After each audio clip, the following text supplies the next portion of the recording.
दोस्तों, इजराइल और हमास की लड़ाई में अब ये लड़ाई कहां तक पहुंच गई है और किस लेवल पर पहुंच गई है, इसे जानकर आप हैरान हो जाएंगे। क्योंकि इजराइल के प्रधानमंत्री अब रो रहे हैं, उनके आंसू निकल रहे हैं।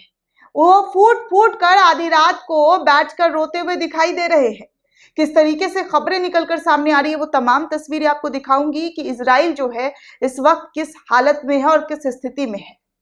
हालांकि इजराइल की चढ़ाई फिलिस्तीन को लेकर जबरदस्त तरीके से देखने को मिल रही है। नेतन्याहू बार बार स्टेटमेंट तो दे रहे हैं कि वो गजा के लोगों को सुरक्षा मुहैया कराएंगे, सुरक्षा प्रदान कराएंगे, लेकिन अल शिफा अस्पताल में जो तस्वीरें आ रही है, जो हालत नजर आ रही है, वहां की दिखाई दे रही है, उसे देखकर आप परेशान हो जाएंगे कि देखिए इजराइल जो है किस तरीके से अपना क्रूरता दिखा रहा है। आम लोगों पर रहम नहीं खा रहा है। हमास की आड़ में वो आम लोगों को टारगेट कर रहा है। लेकिन अब इसी नेतन्याहू की आंखों से आंसू निकल रहे, डर के आंसू कह सकते हैं, खौफ के आंसू। आधी रात को वो डर रहे हैं, खौफ ज़दा है, क्योंकि अब उनके पास सपोर्ट के नाम पर कुछ भी नहीं बचा है।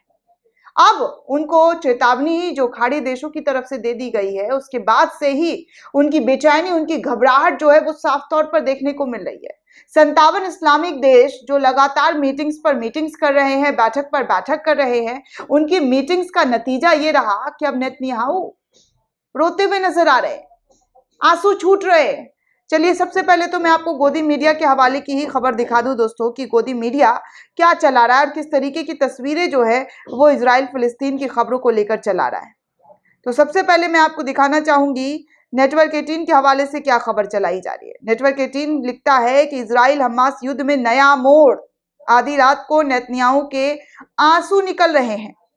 देखिए, ये गोदी मीडिया का ही चैनल है और गोदी मीडिया ही इस खबर को छाप रहा है और बता रहा है कि नेतन्याहू आधी रात को रोते हुए दिख रहे हैं। आगे ये भी कहा जा रहा है गोदी मीडिया के हवाले से कि हमास ने इन हथियारों से इजराइल में तबाही ला दी है। इजराइल में तबाही का मंजर हो चुका है दोस्तों। हमास के हथियारों की वजह से इजराइल में त्राही त्राही हो रहा है।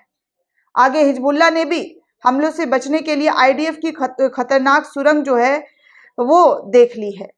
जी हाँ, हिजबुल्ला के हमलों से बचने के लिए आईडीएफ ने अपना भी एक सुरंग तैयार कर लिया है, क्योंकि हिजबुल्ला से बचने के लिए आईडीएफ के पास कोई रास्ता नहीं है, इसलिए वो अपना एक सुरंग तैयार कर रहा है, जिस सुरंग में वो भी छिपता हुआ नजर आ रहा है। तो ये स्थिति हो गई आईडीएफ की कि वो हिजबुल्ला से बचने के लिए आईडीएफ के जो जवान हैं वो सब सुरंग बनाते हुए नजर आ रहे हैं। यानी कि हमास और हिजबुल्ला का सुरंग देखकर भय साफ तौर पर आईडीएफ को लग रहा है। ये सब गोदी मीडिया की हेडलाइन है और गोदी मीडिया की तस्वीरों के हवाले से मैं आपको खबर बता रही हूँ।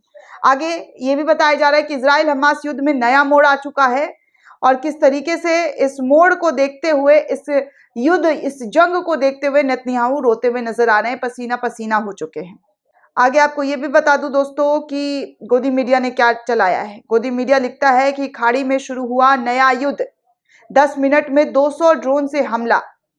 खाड़ी में भी, जी हाँ, खाड़ी देश जो 57 इस्लामिक देश है, वहां पर भी एक नया युद्ध शुरू हो चुका है। 10 मिनट में 200 ड्रोन से हमला करने की बात नेटवर्क 18 के हवाले से की जा रही है। आगे TV9 लिखता है कि ईरान का खौफनाक ऐलान, अमेरिका में हड़कंप मच गया है। यानी कि इजराइल तो पहले से ही खात्मे के कगार पर है।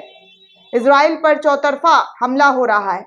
यमन हमला कर रहा है, हिजबुल्ला हमला कर रहा है, हमास हमला कर रहा है, और तो और ईरान ने भी साथ दे दिया है।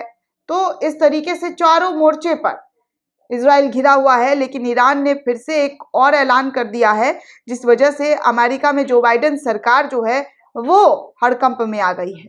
आगे ये भी बताया जा रहा है TV9 के हवाले से कि ईरान अमेरिका में सीधे जंग होने वाला है। यानी कि अब ये जंग जो है ईरान और अमेरिका के बीच होने वाला है। हमास का ईरानी गोदाम भी एक्टिव कर दिया गया है। तो इस तरीके से तमाम गोदी मीडिया की जो खबरें हैं दोस्तों वो मैं आपके सामने लेकर आई हूँ और लगातार मैं आपको वो तस्वीरें भी दिखा रही हूँ, वो खबरें भी बता रही हूँ कि किस तरीके से चौतरफा बमबारी जो है वो इसराइल के अंदर हो रहा है। और तो और ईरान और हिजबुल्ला ने सीधे और साफ लफ्जों में कहा है कि वो गजा जैसा हाल तल अवीव का कर देंगे।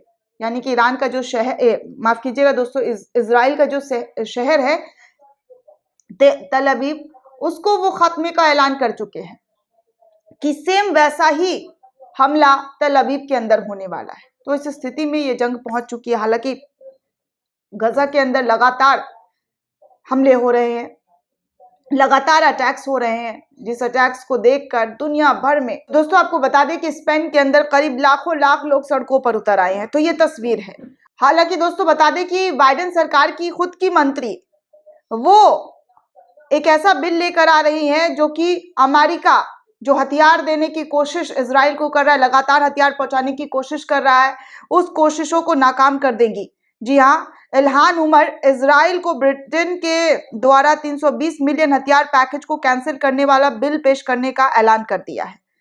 और इस तरीके की खबरें निकलकर सामने आ रही है। आगे ये भी खबर निकलकर सामने आ रहा है दोस्तों कि नॉर्वेजियन कलाकार हिलेरी एलिसन ने मंच पर फिलिस्तीन झंडा लहराकर गाजा का सपोर्ट किया है, गाजा का समर्थन किया है।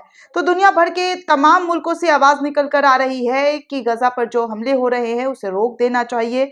और कोई ऐसा मुल्क नहीं है दोस्तों जहां पर गजा के सपोर्ट में लोगों ने आवाज नहीं उठाई हो। नामी नामी हस्ती, नामी गिरामी जो लोग हैं, चर्चित लोग हैं, जो जिसे लोग मानते हैं, वो आवाज उठा रहे। मैं भारतीय क्रिकेटरों की और भारतीय फिल्मकारों की बात नहीं कर रही हूँ, जो इंटरनेशनल लेवल पर है उनकी बात कर रही हूँ। वो खुले मंच से, चाहे वो फुटबॉलर प्लेयर हो, चाहे वो सिंगर हो, एक्टर हो, मतलब हर तरफ से आवाज उठ रही है कि गाजा पर जो हमले हो रहे हैं उसे बंद किया जाना चाहिए। और जो बाइडेन सरकार चारों तरफ से घिरती हुई नजर आ रही है। जो बाइडेन का हाल वो हाल हो गया है जो कि वो ना उगलते बन रहा है ना निगलते बन रहा है। इस स्थिति में पहुंच चुकी है जो बाइडेन सरकार। दोस्तों इस पूरे रिपोर्ट को लेकर आप क्या सोचते हैं, आपकी क्या प्रतिक्रिया, हमें कमेंट करके जरूर बताइएगा। साथ ही साथ चैनल को सब्सक्राइब करना बिल्कुल भी ना भूलें।